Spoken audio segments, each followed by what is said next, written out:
Questions to the Prime Minister. And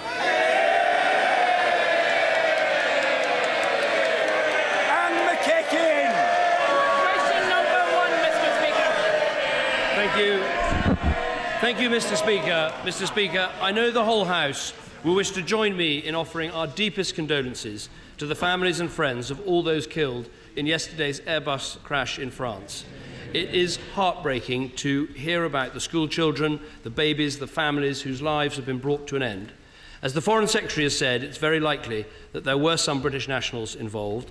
At this stage, 3 British nationals have been identified as having been on the flight.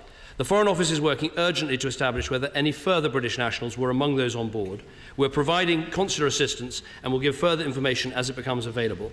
Our ambassador to France is at the crash site today. I spoke to Chancellor Merkel and Prime Minister Rajoy last night and made clear that the UK is ready to offer any assistance we can, and I expect to speak to President Hollande later today. Mr. Speaker, this morning I had meetings with ministerial colleagues and others, and in addition to my duties in this House, I shall have further such meetings later today. And McKickin. Mr. Speaker, may I join the Prime Minister in expressing sympathies to all families affected by yesterday's tragedy. In 2014, the number of people working on zero-hour contracts increased by 19%.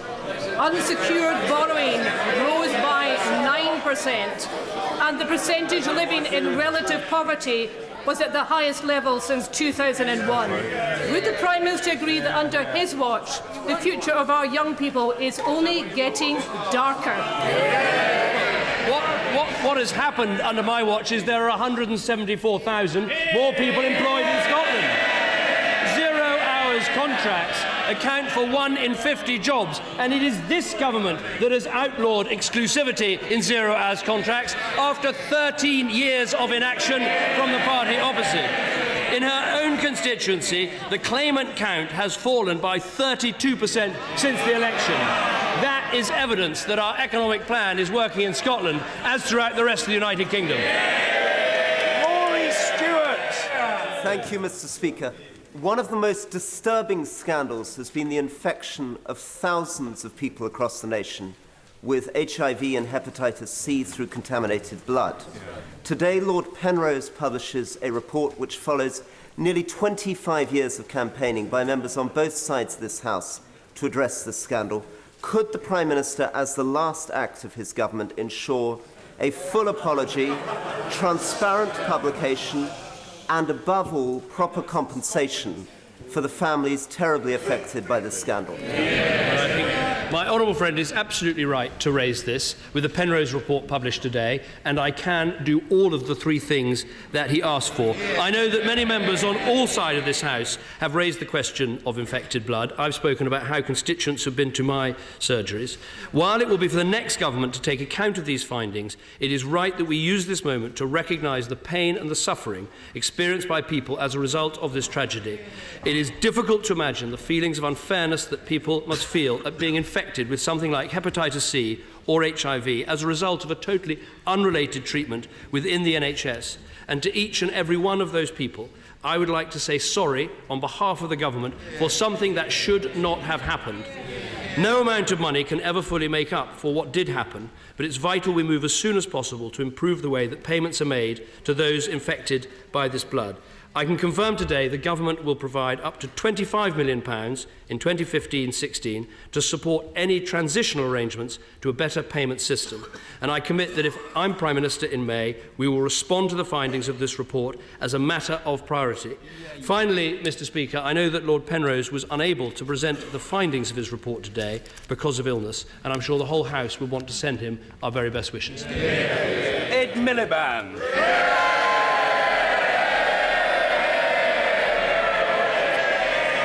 Mr. Speaker, let me first say that I fully associate myself with the remarks the Prime Minister just made about the victims of infected blood, and we undertake today to carry these recommendations forward as well. I also join the Prime Minister in offering my condolences to those families who lost loved ones in the devastating plane crash yesterday, especially remembering the 3 British victims. Our thoughts are with all of the victims, their families and friends. Mr. Speaker, on Monday, the Prime Minister announced his retirement plans. And he said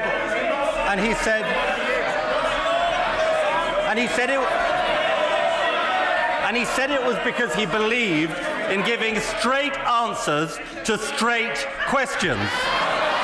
Now, after 5 years of Prime Minister's questions, that was music to my ears, Mr. Speaker.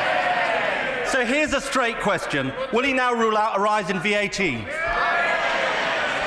In 43 days' time, I plan to arrange his retirement, Mr. Speaker. But he's right. He's right. Straight answers deserve straight questions, and the answer's yes.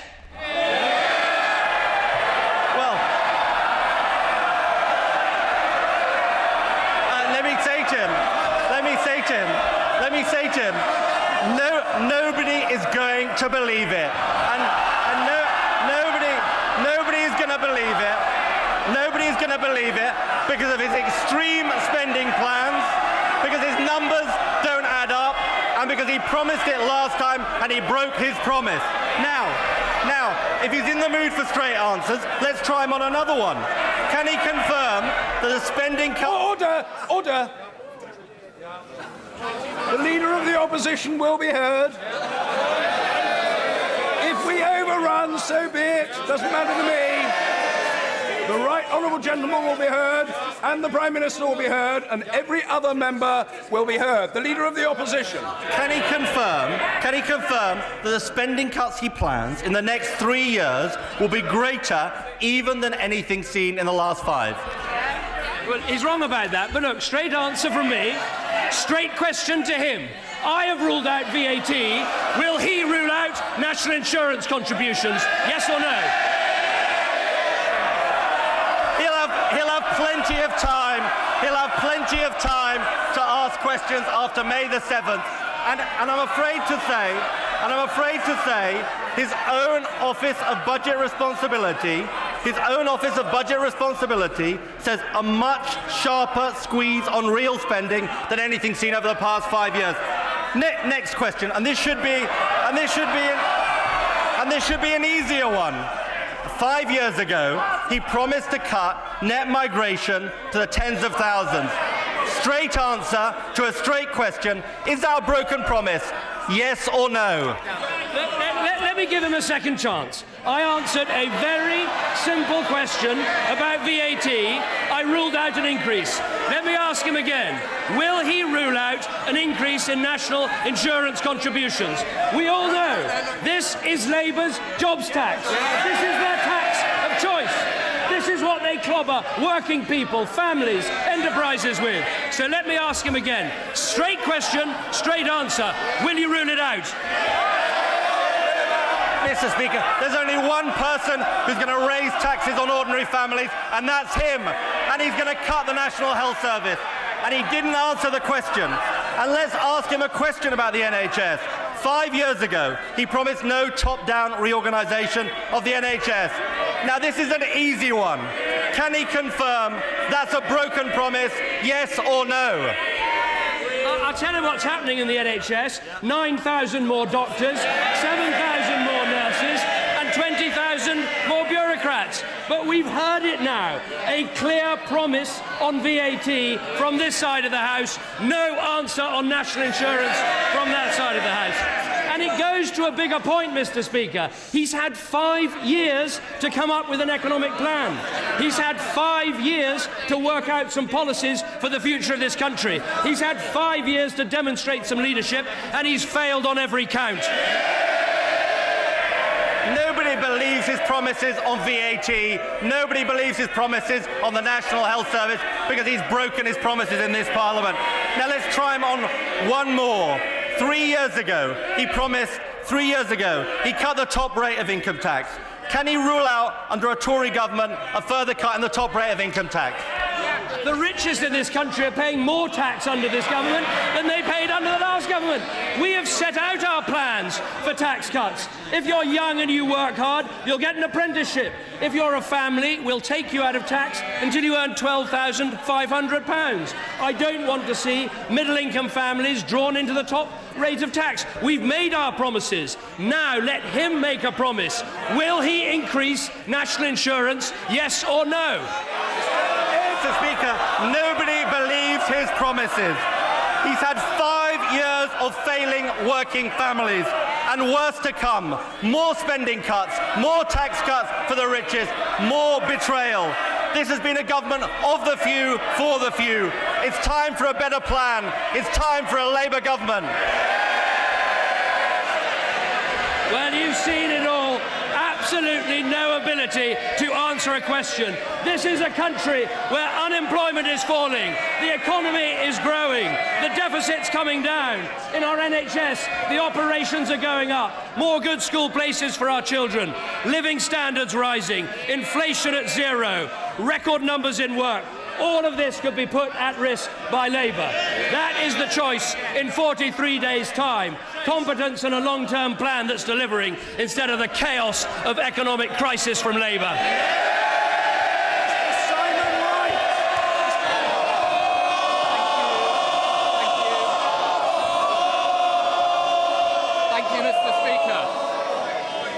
Mr. Speaker, 13 months ago, my constituent, Lee Smith, tragically lost her 3-month-old baby Beatrice due to a rare heart condition. In an effort to help other families avoid the grief and despair of losing a child, Mrs. Smith wants all schools to install defibrillators and to teach life-saving skills. Will the Prime Minister offer his support for this vital cause? Well, first of all, let me say to my honourable friend and to his constituent, there is nothing more heartbreaking than losing a child, and everything we can do to help with this we should. The Chancellor announced in his budget £1 million for defibrillators, including putting defibrillators into schools. I want to see a situation where community buildings, schools, pubs, village halls, all of them have defibrillators, because we can save lives in this way, and particularly when we're saving such young lives, as in his constituent's case, we must do better. Simon Danchuk. Thank you, Mr. Speaker. Can I start by expressing my condolences to the families of those who lost their lives in the tragic German Air Wings air crash. Mr. Speaker, there aren't any in the Prime Minister's constituency. There is just one in the Home Secretary's seat, and yet there are 680 people seeking asylum in Rochdale, more than in the entire south-east of England. We're all proud of the assistance that this country offers to those in need, but public services in Rochdale are already stretched, and this uneven dispersal of asylum seekers is not helping the situation. Does the Prime Minister accept that this is not fair on Rochdale, and what does he plan to do about it? Well, first of all, can I say I think the honourable gentleman is absolutely right to raise this issue, that what we inherited was completely unacceptable. The numbers of asylum seekers are down by a third from the peak that they reached under Labour. What we have done is we are fast-tracking more cases, we're resolving more cases more quickly, but I have to say to him, the legislation governing the distribution of asylum seekers was something that was put in place under the last Labour government. But I have been following what the honourable gentleman has been saying. He's sent some very good dispatches from the front in terms of knocking on doors in Rochdale. And this is what he says. Any Labour politician that says to you they knock on a door and Ed Miliband is popular, they're telling lies. He says that about his own side. He says, you know, this North London elite view of the world just doesn't play in Rochdale, Rotherham, Runcorn, or anywhere else beginning with an R outside the M25. Well, I'd like to encourage him to do more interviews, because he could add Reading, Redditch, Redruth, Reigate, Rochford, Romford, Romsey, Rossendale, Rushcliffe, Rutland, Rye, and probably Rosyth too, the way they're going.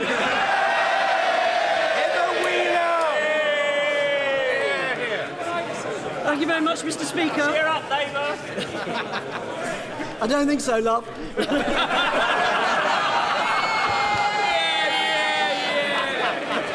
Mr. Speaker, in May 2010, unemployment in South Derbyshire, an ex-mining area, stood at 1,540. Today, it is almost a third of that at 580. Would my right honourable friend agree with me that the strong Conservative government and a Conservative district council with a long-term economic plan are able to succeed in bringing jobs and growth where the Labour equivalent failed to do so?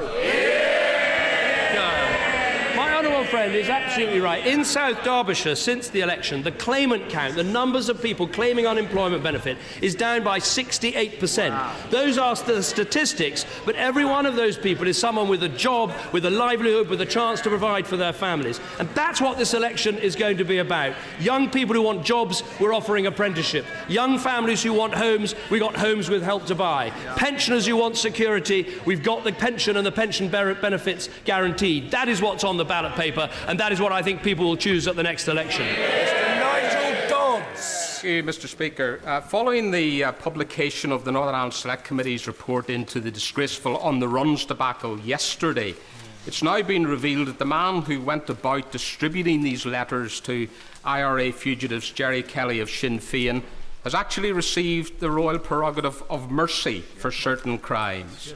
Would the Prime Minister now list in the Library of the House all those other Sinn Féin members and leading Republicans who have likewise received a royal pardon, so that Republicans in Northern Ireland can know which of their great stalwart leaders have either begged or asked or received, probably on bended knee, such a royal pardon? And secondly, so that everybody can know in the country which governments have been involved in such nefarious activities.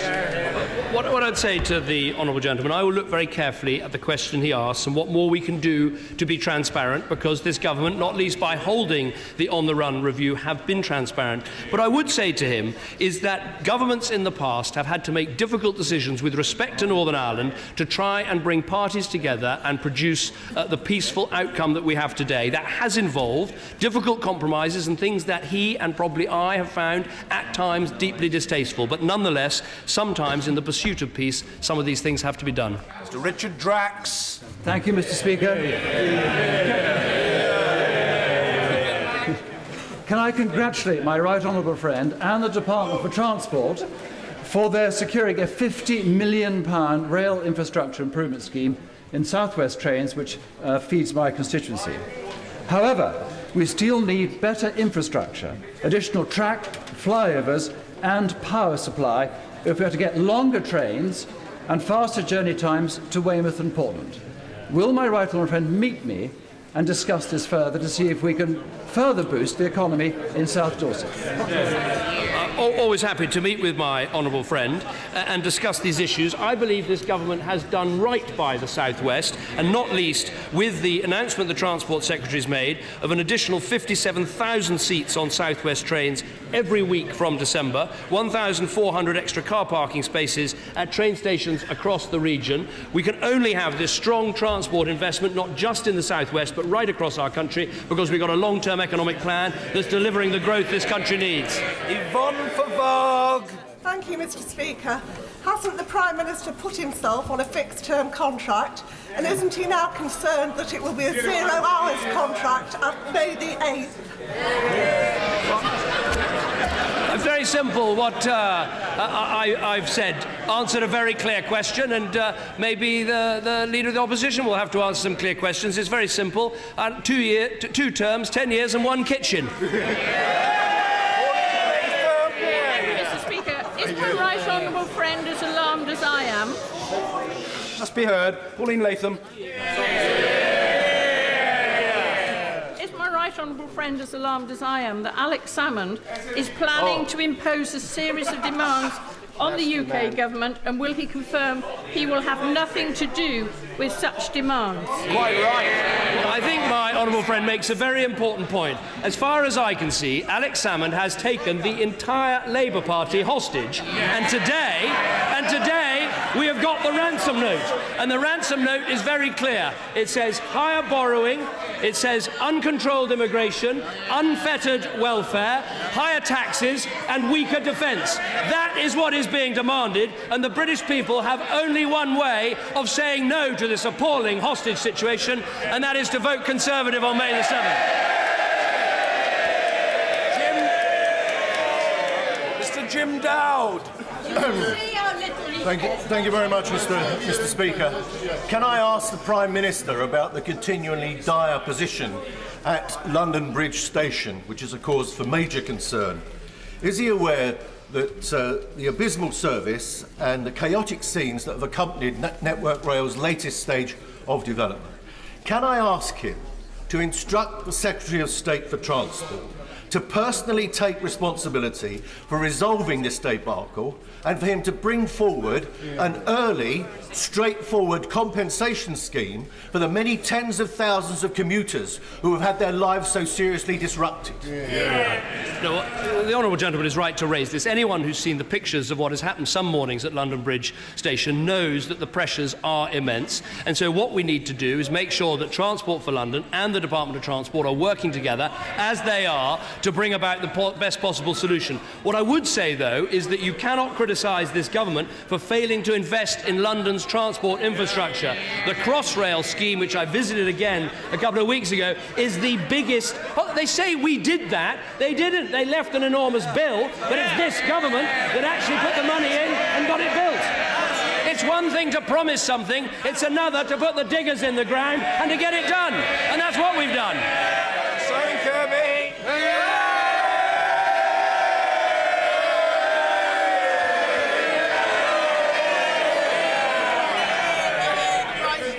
Mr. Speaker, it's very easy just to say the words long-term economic plan. But in Brighton, Kemp Town, the last 5 years has seen sharply falling unemployment, hugely increased business start-ups, and a massive £480 million investment in a new hospital. Does the Prime Minister think that the sun will continue to shine on Brighton? First of all, let me pay tribute to my honourable friend who's been a real champion for Brighton, and he has campaigned so hard for the extra investment and the rebuilding of this hospital, and I'm so glad that the Royal Sussex County Hospital that redevelopment will take place. Also, I would note that the claimant count in his constituency has gone down 52% since the election. The long-term youth claimant count has gone down 50% since the last election, and on that basis I think we can say the sun will continue to shine on Brighton. Caroline Lucas. Well, I certainly agree with I agree with the Prime Minister that the sun shines on Brighton. It shines bright green on Brighton Pavilion. But the Brighton Argus recently revealed that in the space of a single month, nearly 1,700 trains between Brighton and London Victoria ran late. But to add insult to injury, unfair train company rules meant that passengers could claim compensation on just 59 of those 1,700 journeys. Shocking. Will he join me in backing the Argus newspaper campaign for a fairer compensation system that puts money back into passengers' pockets? I should have said, Mr. Speaker, in my previous answer, the only part of Brighton where the sun doesn't shine very bright is the fact that the local Green Council is incapable of emptying people's dustbins. So we need a Tory gain there as well. But she's right to raise the case of rail compensation. We are looking closely at the Argus campaign and what can be done to make the compensation scheme simpler and easier to deliver for people. Andrew Percy. Thank you, Mr. Speaker. Thanks to funding from this government, thousands of constituents in the East Riding of Yorkshire and North Lincolnshire now enjoy access to superfast broadband. That's helping to bridge the digital divide between rural and urban, and also helping small businesses in rural areas benefit from our long-term economic plan. To say it once. However, getting the remaining properties in the East Riding rolled out is going to be particularly difficult. Will my right honourable friend meet with myself and other East Riding MPs to ensure we can get this delivery out as quickly as possible? Well, I'm always happy to meet with my honourable friend who's a real champion for his constituents, and he's right to put this issue of rural broadband front and centre in his campaign. As he knows, we're investing around £780 million to get superfast broadband to 95% of UK premises by 2017. That programme is going well. Every day our rollout reaches another 5,000 homes and businesses. The party opposite complain, but broadband rollout has doubled under this government. That is what has happened because of the work that we put in. Now, we're investing extra money to make sure we can get to the most hard-to-reach premises, and that will include subsidising the costs of installing superfast satellite services, which will give access to those in the hardest-to-reach areas who currently have the slowest speeds. Michael Connaughty. Thank you very much. SNP go. Mr. Speaker, a young couple in my constituency. Order! Order on both sides of the chamber. It's a gross discourtesy to the honourable gentleman and to his constituents. The honourable member's question will be heard. Mr. Michael Connaughty. Thank you very much, Mr. Speaker. A young couple in my constituency were persuaded by Mr. Stephen McSporran of Advice Centre for Mortgages to put the legacy they had into flat to rent in Turkey. He was an agent for Rock UK.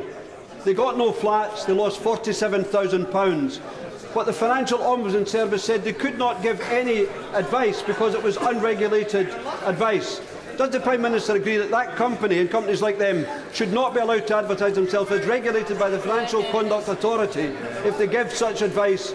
And is it not time we dealt with this rip-off Britain problem? Well, first of all, can I pay tribute to the honourable gentleman who's standing down at the election? He has been a member of Parliament. He's not. Oh. Sorry. Well, let me rephrase that. Let me rephrase. I got to say, I want to defend the team. This is my 146th appearance at the dispatch box doing Prime Minister's questions, and they normally get these things right. Well, let me rephrase. Let me pay tribute to him anyway. And wish him luck in the current battle he has in his constituency. But he raises a case. We've all had at our constituency surgeries people who've put money into timeshare schemes by companies that have turned out subsequently to be disreputable. We've all had challenges of then getting those companies properly uncovered and regulated. So I'll look into the specific case and write to him either in his capacity as an MP or whatever it is after the election. Charlotte Leslie. Mr. Speaker.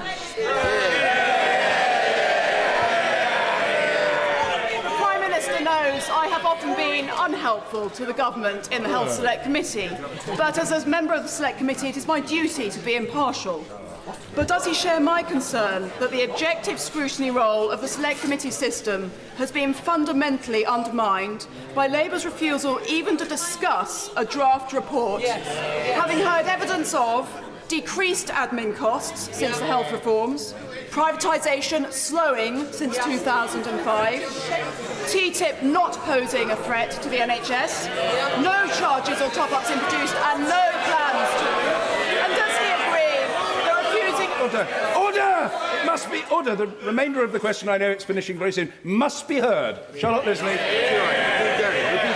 Thank you, Mr. Speaker. No charges or top-ups introduced and no plans to. And does he agree that refusing even to discuss this flew in the face of our public... Prime Minister! My honourable friend makes a very important point, which is this Select Committee report has been held back because Labour members of Parliament don't want to tell the truth about our National Health Service. They're only interested in trying to weaponise the NHS. The fact is, there are more doctors, there are more nurses, there are more operations being carried out, and that is what the truth is, and it's disgraceful that Labour try and cover it up just as they did in office. Mr. Elfin Fluid. Thank you very much, Mr. Speaker. No SNP gain here. This is in fact my last Prime Minister's questions after 23 years in this place. But I do hope that my very good friend, the former member for Ban from Buchan, will be rejoining this place in May. So, can the Prime Minister please tell us which causes him more anguish? His imminent return or my imminent departure? Well, I was quite looking forward to missing you both, but obviously that's not going to be... Can I pay tribute? I've sat in this House for 14 years, and all the time he's been a Member of Parliament. I remember some very passionate speeches, not least on the Iraq War. I remember some very passionate speeches about civil liberties in our country and making sure we respond in the right way to terror. He's always stood up for his constituents. He cares passionately about Wales. He cares passionately about rugby, and he will be missed by everyone. Glenn Davis. Thank you, Mr. Speaker. On the very last day before the 2010 general election, the Prime Minister, then Leader of the Opposition, visited Montgomeryshire. It was a joyous occasion which led to my presence in the House today.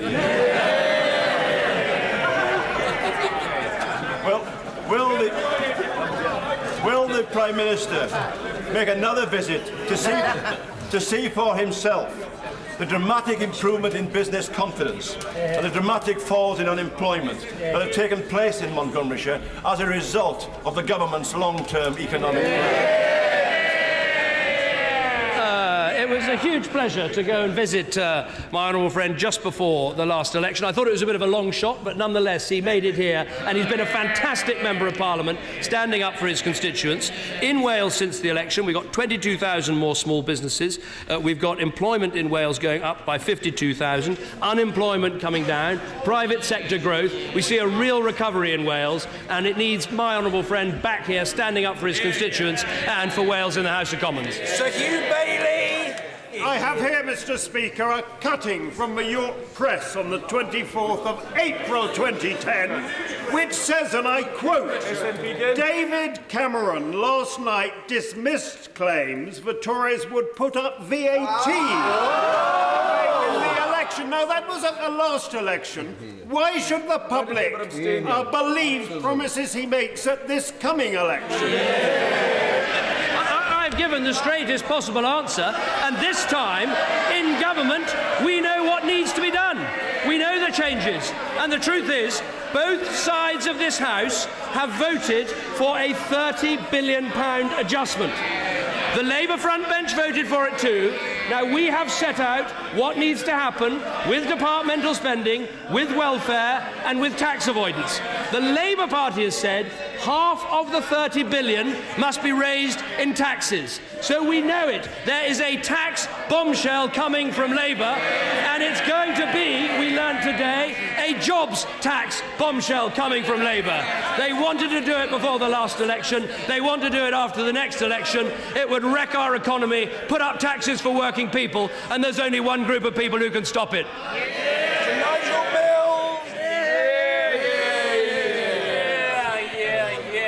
Many hundreds of households in Amber Valley still suffer from noise from the A38 through my constituency. Would he agree that measures to reduce the noise should be brought forward? And would he agree that where developers are trying to put sites up which use the advantages of being near the A38, they should use their profits from those sites to fund those noise reduction measures? Well, I must say, Mr. Speaker, I think today is a good day to discuss noise pollution. I think it's probably very appropriate that we quieten down and think about the subject for a minute. My honourable friend has consistently campaigned on this issue. He's quite right to. It's a big concern to his constituents. We're providing £75 million for noise mitigation on our national road network.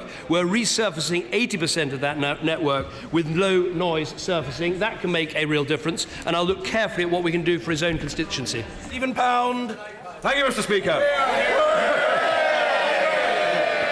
So, last week, some of the rougher elements of the House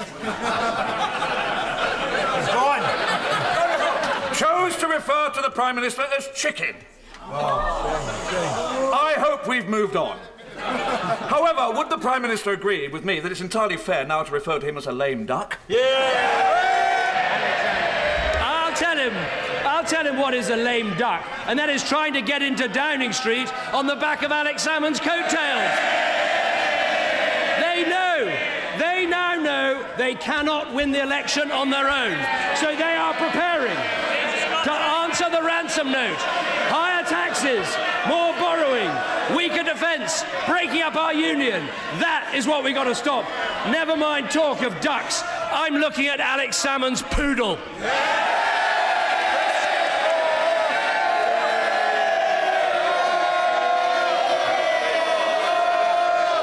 Thank you, Mr. Speaker. On Friday, together with local businesses and the Local Enterprise Partnership, I'll be launching a new campaign, Gateway to Growth, calling for a link road to the M4 to the Avon Ring Road that will help deliver millions of extra in investment, new jobs to the Bristol region, and provide the Kingswood area with the access to the motorway it needs. As part of his long-term economic plan, will the Prime Minister look closely at the campaign and a case for an M4 link? First of all, let me pay tribute to my honourable friend and his very hard work for people in Kingswood and in Bristol more generally. He's absolutely right that we do need to see better transit schemes in Bristol, and I know the Transport Secretary will be happy to look at the campaign and the case he makes. It's also of note, and I'm sure he'd want me to say it, as a great historian, and indeed someone who's written about Richard III, we shouldn't let this day pass without noting that, of course, Richard III will be buried tomorrow. It is worth remembering this is the last time someone did in one of their relatives to get the top job and the country ended in chaos.